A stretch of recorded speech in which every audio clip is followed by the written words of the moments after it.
50 லட்சம் ரூபாய்க்கு கோபுரம் கட்டுனேன் சுவாமி. எனக்கு நீ சாமியை கும்பிடலை, நீ காசில் சாமியை பார்த்த, அன்பில் சாமியை பார்க்கல. கண்ணப்பர் கோபுரம் கட்டினாரா, பூசலார் கோபுரம் கட்டினாரா, நேசநாயனார் என்ன தேர் செஞ்சு கொடுத்தாரா, என்ன பண்ணார்? அமர்நீதி நாயனார் என்ன தங்க கவசம் வாங்கி போட்டாரா? ஒரு கோவணம் வாங்கி கொடுத்தார்.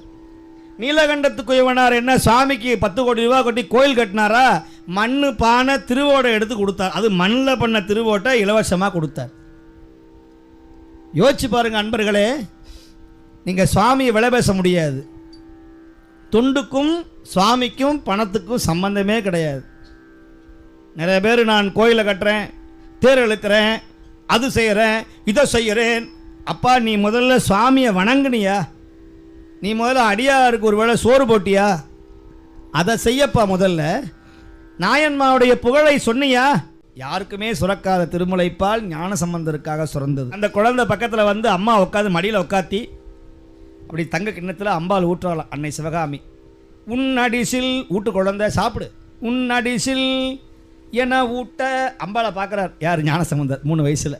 உமை அம்மை எதிர்நோக்கும் கண்மலர் நீர் துடைத்தருளி. அன்னை பராசக்தியே துடைக்கிறாளாம் கண்ணை. அழாத கண்ணு அழாத அப்படின்னு துடைக்கிற. துடைத்தருளி கையில் சாப்பிட நல்ல வயிறு நம்ப சாப்பிட்டார். வயிறு புடைச்சி போச்சு. வயிறு நம்ப அழுத குழந்தை நல்லா வயிறு நம்பிச்சு. வாயிலிருந்து பாலாக ஒழுகுது, வயிறெல்லாம் பால். அந்த கிண்ணத்தையும் கையில் கொடுத்துட்டார். இந்தா வச்சுக்கோ, இந்தா அழுவாத. உன்னடி சில் கையில் பொற்கிண்ணம் அளித்து அன்னலை அங்கு அழுகை தீர்த்து அருள் புரிந்தார். விட்டுட்டு போகல, மேலே நிற்கிறாங்க 2 பேரும். பிள்ளைய வேணுங்கிறவங்க அது தீர்க்காயிலோட வாழணும்னா நல்ல அடியாரோட நல்லவங்களோட சேர்ந்து ஆரோக்கியமாக இயற்கை உணவாக கொடுத்து அதை வாழ வைக்கணும். பிள்ளை இல்லைங்கிறாங்க. அப்புறம் புள்ள பிறந்தா அதை சனியனே அது எதுவும் அடிக்கிறது, தொட்டியில் போட்டு முக்கிறது, அது ஏதாவது ஆயிடுச்சுன்னா அப்புறம் குய்யோ முறியோன்னு கடவுளே காப்பாற்று, முருகா காப்பாற்று, மகமாயி காப்பாற்றுங்கிறது. அப்புறம் வளர்ந்தப்புறம் கொண்டு போய் தள்ளி விடுறது, கல்யாணங்கிற பேரில் எவன்டையாவது தள்ளி விடுறது. கொண்டு போய் ஆடு மாடு வியாபாரம் பண்ணுற மாதிரி. நம்மகிட்ட இல்லை, அப்பா தப்புச்சாச்சு, நம்மள்ட்ட இருந்து மாடு போயிடுச்சு, அப்புறம் அவ்வளோதான். அந்த மாடு செத்தா என்ன, மாடை வெட்டினா என்ன, நம்மகிட்ட இருந்து போயிடுச்சு, அப்புறம் என்ன? அதனால தான் பல குடும்பம் எங்கேயோ வேறு மாதிரி போயிடுது. அதனால் உங்கள் பிள்ளைங்களை சைவ சமயத்தை வச்சு வளர்த்து கொள்ளுங்கள். அன்றைக்கெல்லாம் குழந்தைங்கள அப்படி கூட்டிகிட்டு வரணும் நல்ல விஷயத்துக்கெல்லாம். சினிமா தேட்டருக்கு கூட்டிகிட்டு போகிறீங்க, கண்ட இடத்துக்கெல்லாம் கூட்டிகிட்டு போகிறீங்க. கோயிலுக்கு சத்சங்கம் வரும்போது குழந்தைங்களை அழைச்சிட்டு வரணும். அப்படி தான் நீங்களாம் உங்களை மாதிரி தான் எங்கள் தந்தையால் அப்படி அழைச்சிட்டு போனாங்க. அதனால தான் அந்த ஞானம் கிடச்சிது.